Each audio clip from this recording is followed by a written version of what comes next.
We are taking a detour from the daily office readings this week. Instead, we are thinking through various facets of worship and how our Lord provides meaningful communion with Him through our formal corporate worship as well as in individual worship in our daily devotions. The thoughts offered here are excerpts from articles I wrote for Worship Leader magazine a few years ago. On Plato and boxing, the art of living in two planes. In the Heroes episode of MASH's 10th season, the show's chaplain, Father Mulcahy, sits at the deathbed of one of his life heroes, a retired boxer named Gentleman Joe Kavanaugh. As he comforts the dying boxer, Mulcahy recounts growing up as a scrawny inner-city kid with big glasses who liked to read Plato. He loved Plato's description of an ideal plane, which helped him imagine a better life. Rambling fields and trees, sort of like the suburbs, only in the sky. One of Mulcahy's challenges was that he was an easy target for the neighborhood bullies. It didn't help that he never fought back. Thinking fisticuffs were not very Platonic. Then one night when he was 12, his father took him to see Gentleman Joe in a boxing match. Gentleman Joe was punching his opponent at will. With the crowd yelling, "Put him away!" Joe had stopped punching and told the ref to stop the fight because the man had been hurt enough. And I realized for the first time, says now adult Father Mulcahy, that it was possible to defend myself and still maintain my principles. If Plato had been a boxer, I suspect he'd have fought like you. That was when I made up my mind to keep one foot in the ideal plane and the other foot in the real world. I thought you might like to know that, and I just wanted to thank you. Uncommon match. Francis Mulcahy became an effective priest because he embraced his humanity. Now, the MASH scriptwriters never really allowed Father Mulcahy to have one foot in the ideal world, but they did show the way his keeping one foot in the real world lent power to his ministry.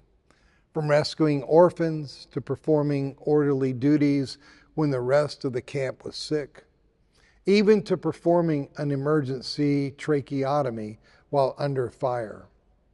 All the while, he struggled with how useful his life was. Even with the scriptwriter's muzzle, it always seemed to me Father Mulcahy's foot in the real world became a pointer to another plane of existence. Recently, a slender but elegant art book brought Father Mulcahy to mind. It was Thomas S. Hibbs and Mikado Fujimura's Ruo Fujimura soliloquies. The book comprises three things that, like Mulcahy's character, remind us of the two planes of existence.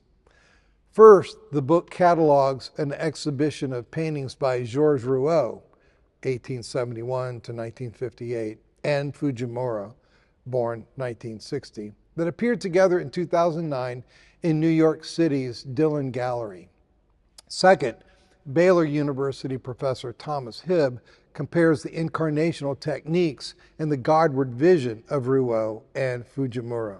With his bold lines reminiscent of stained glass, Rouault firmly places God's incarnate Son in this world of fallen Eves, sad clowns, imperious kings, and self-righteous judges. Fujimura has adapted the Japanese medieval technique of refracting light to take up forms and themes of modern abstract art, but with this twist. His refractions of light in abstract form are pointers to the author of light.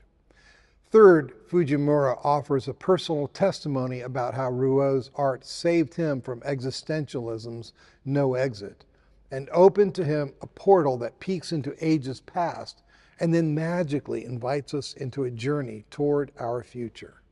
This slim 63-page art book resonated with me because a worship leader is a lot like an artist. Artists and worship leaders both seek to communicate truth in a largely intuitive way. I share with these two artists a vision of God's transcendent glory, and I realize that in my own way I'm called to paint in the real world. But what Fujimura seeks to do by bringing medieval colors to dance, I seek to do through well-selected songs and well-crafted prayers, inviting the city of God into the hearts of the city of man. Dual realities. By far the hardest part of leading worship is doing those two things at once. Leading means standing in time, maintaining pitch, working at chops. Worshiping means leaving time and entering God's eternal now, where a joyful noise may or may not be a technically excellent noise. Leading calls for paying attention to what's happening among the worshipers. Worshiping calls for paying attention to no one except the worshiped. Sometimes I despair of doing both at once. But then hope comes as a heaven-sent gift. Regardless of how odd the form in which hope comes, I receive it. The television character Father Francis John Patrick Mulcahy was one such gift. Mulcahy, Rouault, and Fujimura, each in his own way, remind me it's worth continuing to work at the craft of leading worship. It's important to keep working at scales and charts. It's important to look for tools that enhance the physicality of the worship experience for the people I serve. But I also need, and desperately so, whatever it takes to keep my worship foot and my leader foot in the right places. Be blessed this day.